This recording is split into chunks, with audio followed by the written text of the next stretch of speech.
Ses mains ne se lâcheront pas le temps de notre interview.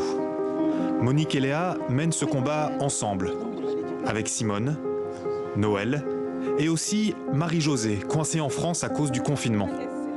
5 femmes que la Belgique a arrachées à leur mère il y a 70 ans, tout simplement car leur mère était noire et leur père était blanc.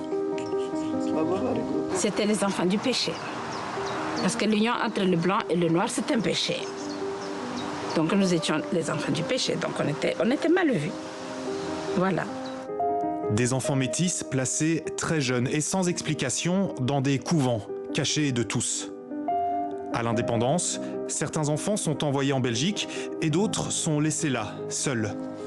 Ces 5 femmes seront abandonnées dans le couvent de Katende, dans le Kasaï. Elles sont alors âgées d'une dizaine d'années et tous les soirs, elles seront violées par certaines milices congolaises.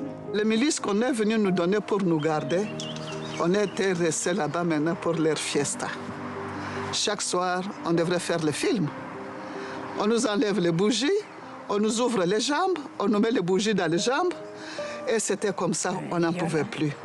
On n'en pouvait plus. Un épisode que notre histoire a longtemps oublié.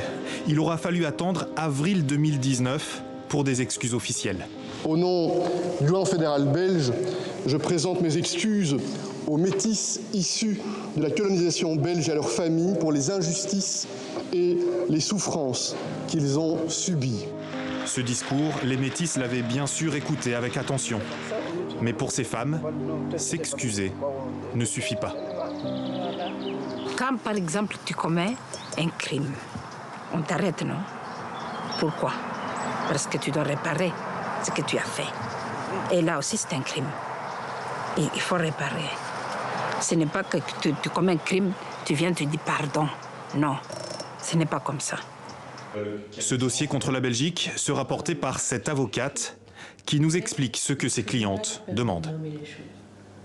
Une loi d'indemnisation qui prendrait en compte la situation de ces femmes et de tous les autres, qui reconnaîtrait les crimes commis par l'État belge durant la colonie.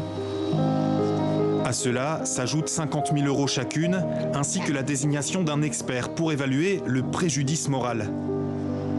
Mais bien plus qu'une somme d'argent, Monique, Léa, Simone, Marie-Josée et Noël exigent surtout de l'État belge des réponses.